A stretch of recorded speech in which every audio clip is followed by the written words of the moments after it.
Hey, what is up, guys? So a bunch of you wanted that deck profile for the AroMages, which Catherine was playing, and I think it is actually pretty good. It is a deck that you do need setup, so if you happen to run against a deck that's very fast, you can run into problems, just as a heads up, because I've been playtesting with this deck, and this card just makes the deck so much better. But anyways, let's go ahead and jump right into the deck profile, and then I'll explain some of the stuff as much as I can, because I think the deck is a pretty simple deck to play, but again, it's going to be one of those decks where you don't OTK, it's going to be a slower pace game. If you guys are just here to NetDeck and you want the YDK file, I'll put a link down below in that description box, and you guys can go ahead and just download it if you just are here to NetDeck. But anyways, I'm going to go ahead and go over the cards, and we're going to go ahead and talk about them as we go along. So, first off, we're playing one copy, or she is playing one copy of AroMage Bergamot, and this is basically the boss monster of the deck. It does technically require a tribute, or you can get it out with, another card called Lone Fire, but remember, lose a turn technically can slow things down. But for the most part, I think this card is the only strong monster in the deck. This allows you to run over stuff. Pretty much from my experience, most of the time you can just use Rosemary's effect and you can move things to defense position. But if there's something that has high defense, now with the addition of the Dry Wind, this card has so much more utility and the deck itself is just so much better. But for the most part, I don't really know if I would play this card myself. I'd like to know your guys' opinion as well. But it does require a tribute, like I said. But anyways, if your life points are higher than your opponent's, it does do piercing damage. And then once per turn, if you gain life points, it gains 1,000 attack and defense. So basically just has a bunch of attack. I wish it had a pop effect where it's once per turn if you gain life points, you can pop something, because a lot of these boss monsters like Dark Arm, Hyperion, Judgment Dragon, they all have these pop effects, which I really feel like this deck kind of lacks in the monster forms. Obviously, Dry Wind can be a card, and obviously there's Moist Wind, which can search out any aroma card, so that definitely speeds up the deck. Next up, there's 3 copy of Rosemary. I think 3 copy of Rosemary is actually pretty good. So, while your life points are higher, if a plant monster you control attacks, your opponent can't activate monster effects until the end of the damage step, which I really like. Gets rid of a lot of just, stuff. And you're able to get your attack in. And then on top of that, once per turn, if you gain life points, you can target a face-up monster on the field and you change its battle position. So I feel like this card basically allows you to run over most stuff in the game. This card has 1800 attack. It is also going to be boosted up by Aroma Garden, and then your opponent's attack is also going to be reduced, and their defense with the Cananga over here, Cananga. Yeah, this card's really good, and it also moves things to defense position, and that is actually a mandatory effect. So one good strategy with that is you can move Jasmine to attack mode and then just switch it right back to defense mode, because its effect is actually mandatory. Just keep that in mind if you are playing this deck, that sometimes you actually want to move Jasmine to attack position, and then you can just, like I said, move it right back later on.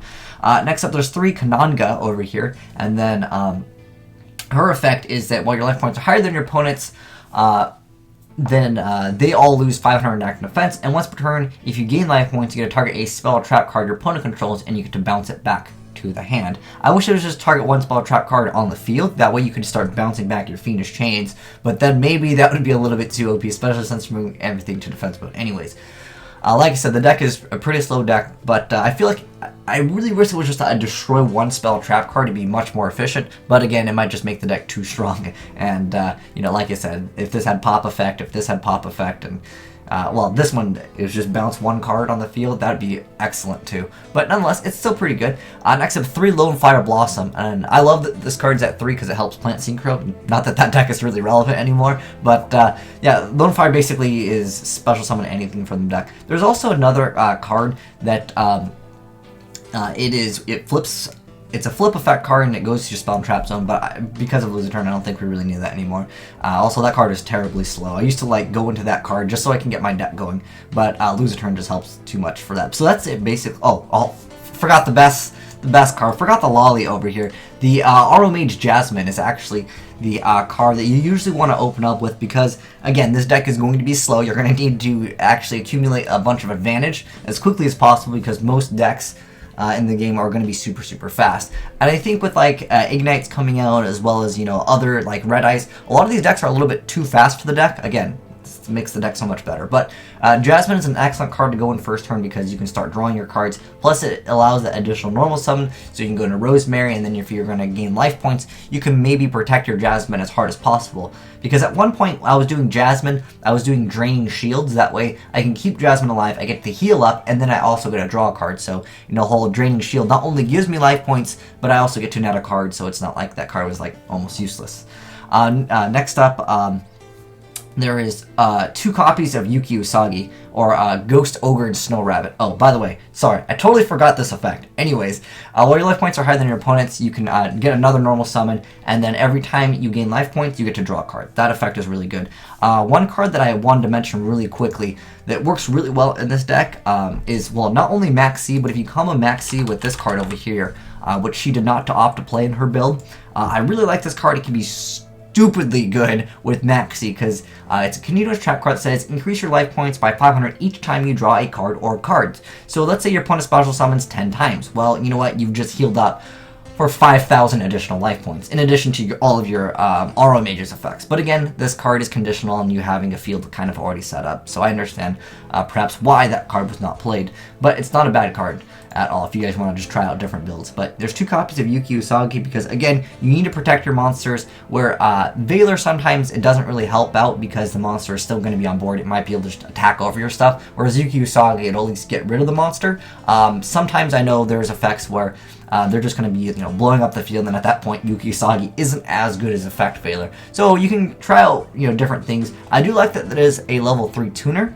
It is also a light, so I mean, this feel for BLS, not that there's any darks, not yet. Maybe in the future we'll get some dark AroMages, because we do have the light one over here. Next up, there's 2 Maxis, so I think you guys can play around with this. Maybe you want to do like 1 Veiler, 1 Yuki, like 3 Maxi. I personally really like Maxi in this deck because you really need to get a lot of cards accumulated to get your deck going. So I don't really mind opening up with like multiple Maxi, and then if my opponent just special summons just once, I can just, you know, cycle through my deck, because you need to go through your deck relatively quick because you need to set up with lose a turn. You need the Moist Wind early on so you can search out your cards, because the deck can have a lot of cloggy hands. If you guys have ever played this deck, you'll understand what I'm talking about. But again, more support might come out for the future, but as of right now, this is what we got. There's 3 copies of Magical Planter, and this is, I think, the best choice. I mean, obviously, there's a bunch of cards that are continuous. We can also play, like, Solemn Wishes, like I mentioned. But things like Lose a Turn, there's Fiendish Chains, all the Dry and Moist Winds, and she's playing a tech of Aegis of Gaia, which I think is interesting because what it does allow you to do is it allows you to, maybe if you've already taken 1 attack, just to get your life points so high that you are above your opponent in life points, which triggered the AroMage's second, well, the other bonus effect, I guess you could say. So I can understand why she's playing this card, but we'll get to that in a moment. Magical Planter is just fantastic because you can, you know, have lose a turn out and be like, oh, you know what?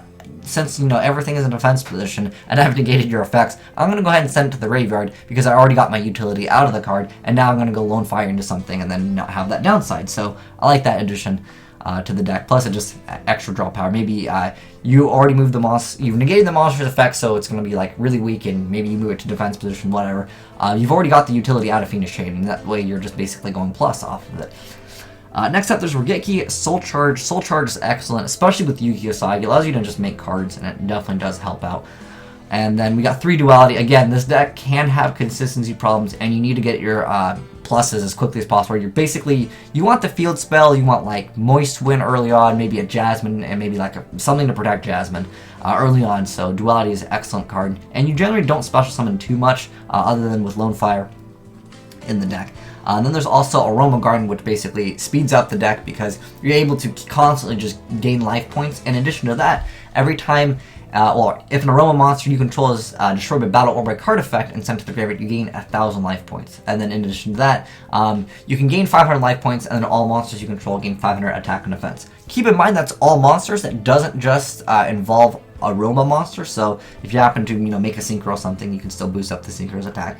Vanity's Emptiness, because again, you don't special summon too much in the deck, and you just cause your opponent to cry when you have, like, you guys saw that duel. If you guys haven't seen the duel, I'll link it down below in the description box, but basically it just becomes so painful, like you can't do anything. Like it stuns you without really stunning. Well, it stuns you because you can't use your effects, and they move them to defense position, then the other player starts drawing the cards, and then just getting so much life points that it's really frustrating to deal with. Next up, after Vanities, there's 3 copies of Lose a Turn. Basically what makes the deck so much better now. It's kind of like a skill drain, but it's for anti-meta, so I like that. Good to give anti-meta support because anti-meta, as you guys know, hasn't been doing too hot lately. Next up, there's 1 copy of Dry Wind. I actually like this card a lot. It's if you gain life points, you get to target 1 face-up monster opponent controls, destroy it. And that's pretty easy to use. I personally would probably play more, but I'm giving you guys her build because you guys wanted her build. And then if you control an aroma monster and your life points is at least 3,000 higher than your opponent's, you can pay life points equal to the difference, destroy face-up monsters opponent controls whose attack or total attack are less than or equal to the amount of life points paid. You can only use each effect of it once per turn. I think this card's fantastic. I personally, like I said, I would have played more copies of it. And then there's Aegis of Gaia. It can, like I said, if you maybe you've taken an attack or two, you're able to be like, bam, I'm going to heal up, so now I have more life points than my opponent. I personally just don't like this card. It used to be a card people used to side deck in time, because if you play Yu-Gi-Oh! In real life and you're in a tournament, you get 5 turns and it goes from 0 to 5, and basically whoever has the highest life points wins at the end of those 5 turns. If it's a draw, then obviously would go to a draw. But it tries to gain some type of free advantage, so where you can just be like, oh, you know what, it's going to be turn 5 of 5, and I'm just going to go activate Aegis of Gaia. I have more life points, I win. It was a cheese strategy. People would stall time to abuse this card. Or there was actually a guy that did emergency prohibitions.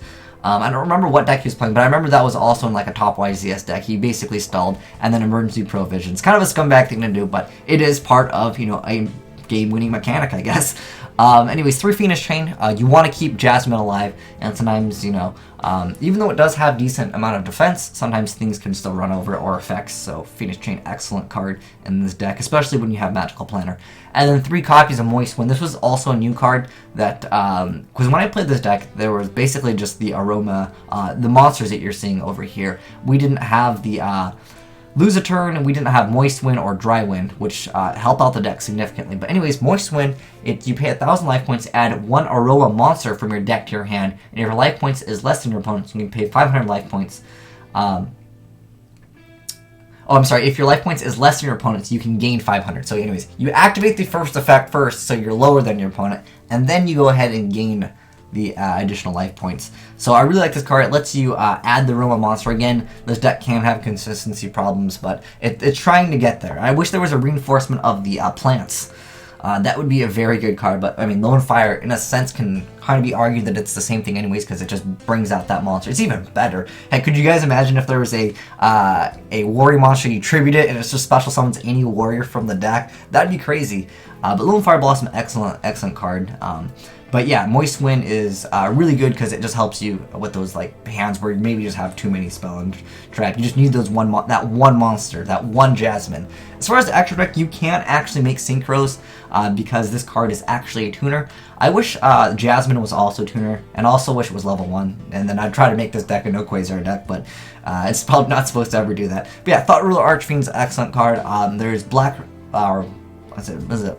I think it is actually Black Rose Moonlight Dragon. I was thinking if they changed the name in the TCG.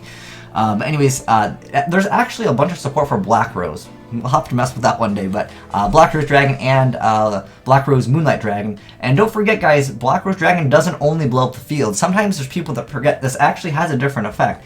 It's once per turn you can banish a plant-type monster from your graveyard, then target 1 defense position monster your opponent controls, change it to face-up attack position. If you do, its attack becomes 0 until the end of this turn. It really is helpful, especially when you happen to move everything to defense mode, and maybe you're gonna, like I said, you can Magical Planter, get rid of the card, make a Black Rose Dragon, and then move that thing to attack position. Bam! So extra utility there. She put a Librarian in here too. Maybe she was gonna try to make Quasar.